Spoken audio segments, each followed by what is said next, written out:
Welcome to the agenda after a brave but ultimately unsuccessful attempt to beat Port in Adelaide.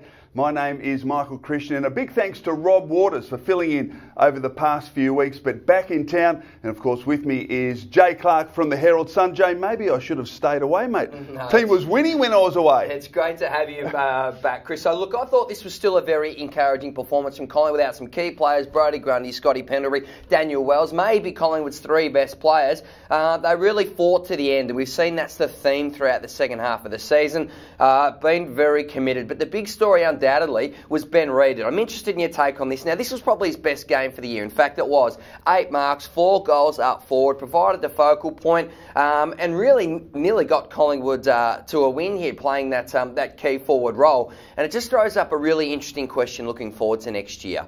Do you play Ben Reid, Chriso, centre-half forward or centre-half back in round one next year? What's your take? Well, for me, it's got to be centre-half forward. When Travis Cloke left the club, Ben Reid was the obvious one, and we've been saying it on this show pretty much from day dot, that he has to be the man to go forward to provide some assistance and help to Darcy Moore. Darcy Moore, for the first part of the season, was a lone hand as a young player in a key position to try and make the forward line function, and it was impossible. So Ben Reid adds that quality, that class, and we saw it on display, didn't we, yesterday? He's a star, and I think his position from here on in has to be forward. Yeah, and it's interesting. You can probably recruit, if Collingwood's going to get Jake Lever, as we sort of keep hearing, it's probably easy to recruit a backman and keep Reid forward. What did you make of the contest? Well, I thought early on it was a real struggle, because what Collingwood did was kick mark.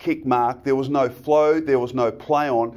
And what it meant was Port Adelaide just pressed higher and higher and caused errors. There were 9 clanger kicks in the first quarter, turning the ball over, and it really put enormous pressure on the defence.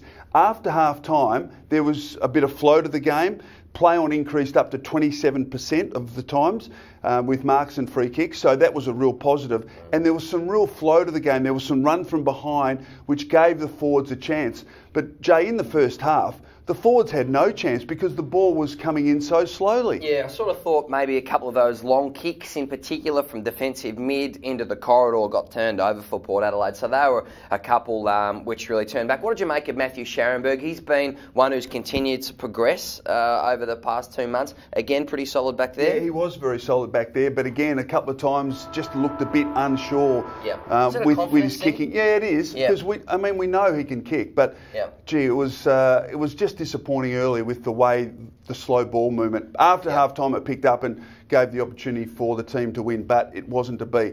Big game coming up. Yeah, well, it's Geelong and then Melbourne. And we've seen over the second half of the season, look, Collingwood's really making a fist this second half. Despite a bit of tumult, obviously, at the mid point, they're really fighting in there, which has been great to see. But and interestingly, Chriso, Nathan Buckley has the wood over Chris Scott. So since the 2011 Grand Final, Collingwood's record against the Cats is 6-2. Now, we saw Geelong very good win over at Richmond without some key players. Mitch Duncan comes back in that team. But again, Tom Hawkins is out. So Harry Taylor, who was excellent against the Tigers, he's going to be the man to stop up forward, and Dangerfield in the middle. Now, Greenwood normally goes to Selwood. They're both out. Let's take that out. What do they do with Dangerfield? Do you think they go head-to-head with Treloar, or do you think you put Taylor Adams on him, who's more of a defensive mid? What's the balance with the Dangerfield matchup? I don't think with Greenwood not there, I don't think they play a hard tag. And I think they basically trust Collingwood. I mean, Collingwood has one of the best midfields in the competition in a combination. So I think at the end of it, I know Pendlebury's not there, but I reckon they just take on Dangerfield without the hard tag and see what happens. Motlop bounced back into form last week. He helps Geelong's midfield grow another leg, so it'd be interesting to see what sort of a threat he poses, obviously playing for his future. A man whose future is very interesting at Collingwood is Mason Cox, because he has been out of the team, he's back in, taking that opportunity with Brodie Grundy. Do you see green shoots? Well, look, it was one of the rare opportunities that Mason Cox has had to be the number one ruckman. The big banana. And I reckon he did enough. I reckon his hit-out work was fantastic. There was in some areas he was dominant, but perhaps didn't and wasn't effective in terms of getting effective hit-outs. But around the ground, he clunked a couple, didn't do enough. But there's just a skerrick there that makes you think, well, maybe it's worth persevering with.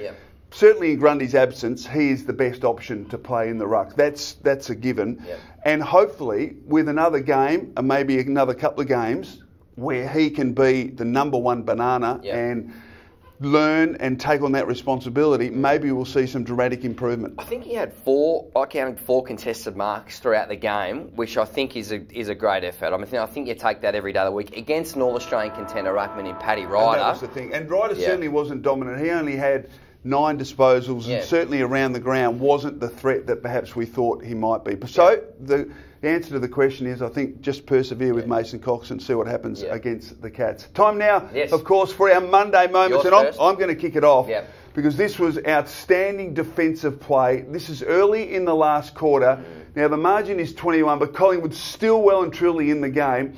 Now, here's Gray running along the boundary line. The pressure came from goalkeeper. And then the smother from Lyndon Dunn. But look at the pressure here on Robbie Gray, who normally can extract himself from any situation, need an opportunity, but eventually Collingwood worked it out. The handball to Langdon. So that was outstanding work from Lyndon Dunn in the first instance. You see that situation, that's away from home, intimidating environment, Collingwood players really scrapping to the end in a defensive situation. Like, I reckon you look at that and it's a big tick. You know, there are some desperate fighting efforts there. You know what it reminded the third me last of? Game of the season. It reminded me of Ben Johnson pulling down Peter Burgoyne all those years ago, 2002. And stopping a certain goal. That was brilliant. He's done in Collingwood's top 10 the best and fairest. Well, he's got to be close, doesn't he? He's played well. Yep. What about your Monday moment? Well, look, speaking of best and fairest results, I reckon this man might go very close to winning the Copeland Trophy at the end of the year. Just have a look at the class. So Pendlebury out, Steele side bottom, stepping up in a leadership sense. That's Fazzy. Oh no, what are you doing, Fazzy? Handball to the opposition. That's okay. Steele's there, swings around on the left foot, and what a magnificent goal. I think he kisses his black armband there after a family passing. So nice little tribute there. Steele side bottom on the left foot. Is he a left footer or a right footer? He's a right footer, but you wouldn't know, mate. Would not know. You would not know. Absolutely all class. And I think in Pendle's absence, he really has been a guy who has stood up, and I think will go very close to winning the Copeland Trophy. That was a nice moment. Well done, Steele. Certainly was. Jay, we're out of time, mate. Great to be back. Well, it's great to be back, and looking forward to Saturday at the MCG. Not at Simmons Stadium, imagine. Oh, imagine. MCG Saturday, Collingwood versus Geelong. Hope you can join us next week on The Agenda. Holden's Home Ground Advantage is back for 2017. To give your local sporting club a leg up and a share in $250,000 of grants, head to holden.com.au and make sure you apply before Thursday the 31st of August.